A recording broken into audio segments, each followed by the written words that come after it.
I'm redeemed, a wonder to my world. It's a prophetic focus drawn from John 3 and verse 8. The wind blows where it listens. You hear the sound thereof. You can't tell where it's going or where it's coming from.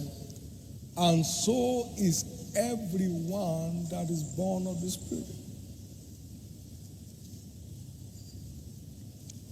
They are positively unpredictable.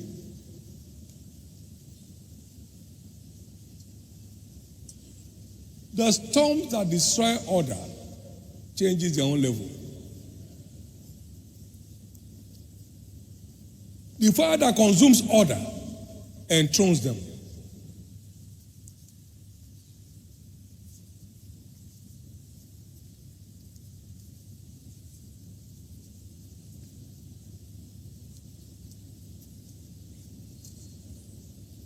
Whatever looks like pitiable around them soon turns to enviable. They are positively unpredictable.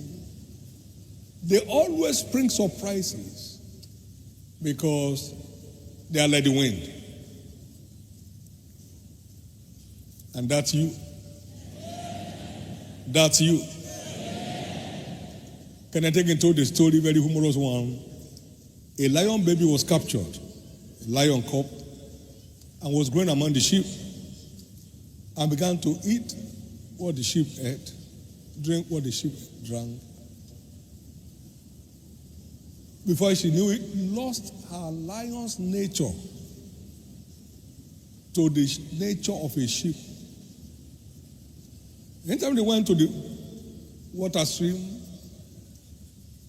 for watering, they sight a lion on the other side, all the sheep we took to their heels, including the lion sheep. Back.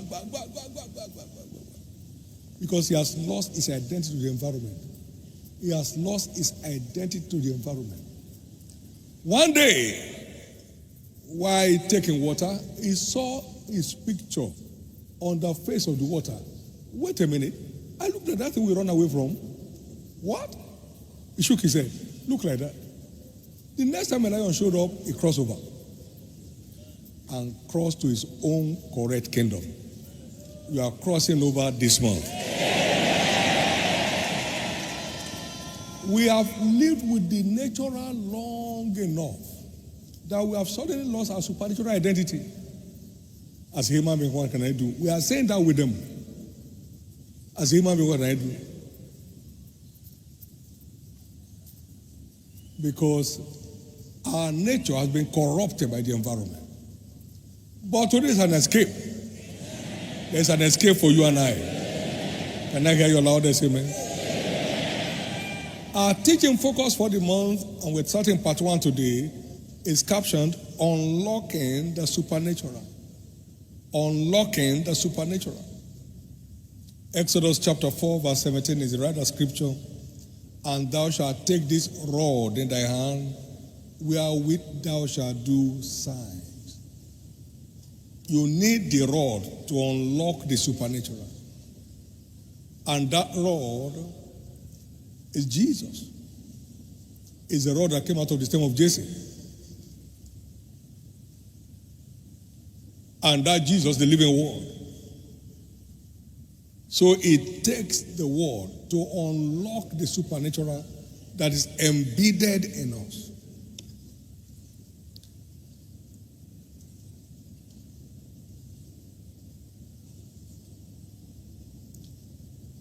By way of introduction, the supernatural is triggered by faith.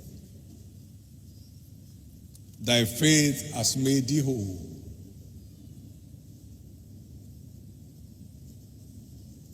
Luke 8:45-48. Mark 10:46-52. To Bartimaeus, thy faith has made thee whole. Hebrews 11, we call it the heroes of faith. They commanded signs and wonders by faith. Through faith, they subdued kingdoms. They wrought righteousness. They quenched the furnace of fire. They stopped the mouth of lions. They turned the armies of the aliens to flight. Through faith. Women receive also their children back to life. Through faith. Hebrews 11, 33-34. In Mark 6, 5 and 6, Jesus was there, ministered to them in Nazareth. He could not dare to do no mighty works. And he marveled at their unbelief. It takes faith to trigger the supernatural. It takes faith to trigger the supernatural. But we only take command of the supernatural by the word. We take command by the word. Thou shalt take this rod in thy hand, wherewith thou shalt do signs. You take the rod from the word in any area of concern, and you engage with it to determine the happiness.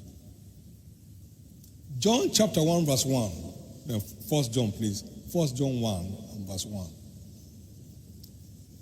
That which we had, that was the beginning, which we have heard, which we have seen with our eyes, which we have looked upon, and which our hands have handled of the word of life. Verse 2. For the life was manifested, and we have seen it, and bear witness, and show unto you that eternal life, which was with the Father, and was manifested unto us. We have heard, we have seen, we have looked upon, and we have handled. Now, please listen. Most people just read the scriptures like reading newspapers. What seest thou is the question. For all the land which thou seest, unto you will I give it. What do you see? I agree you have read. What did you see from what you have read?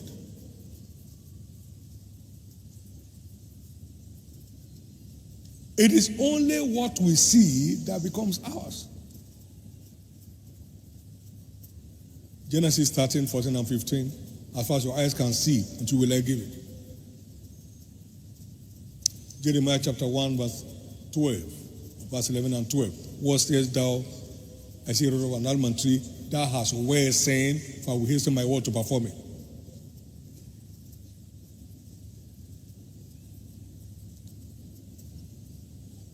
You can't handle what you have not seen. Let's get down to it.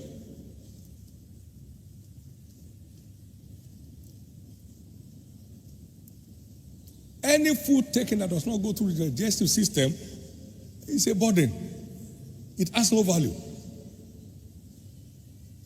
Hear it, see it, look upon it till you see well enough, and you can handle it and engage with it in that battle.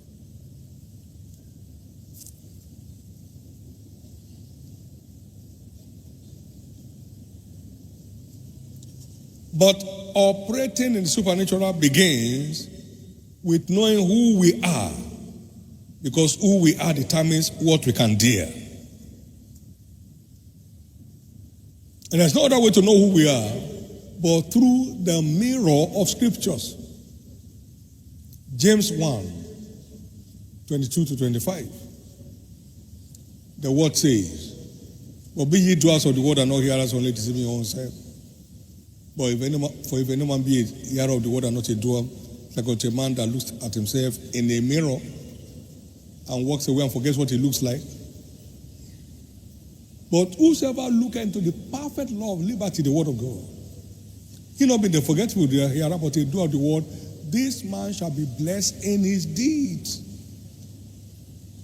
So we discover our true self in redemption from scriptures. The mirror of the world. The vision of all is locked up in the book. Isaiah 29 verse 11. So we look at the mirror of the world to find who we are. That lion sheep looked on the face of the water to discover who she was. And that changed our story forever. Somebody's soul is changing. It's from the word we cut the picture of who we are. And that's what defines what you can dare. For instance, through the ministry of Smith Wigglesworth, I found out I've been raised up together with Christ. I'm made together with him in heavenly places. Through the mercy of redemption, not any particular effort. It's a gift. But you have to find it. Another place far above all principalities and powers and dominion, and everything that is named on this earth. So with that, I could dare witches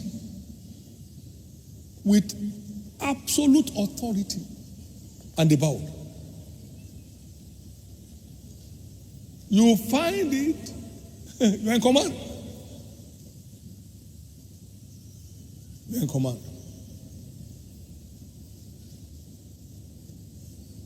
Thank you, Jesus.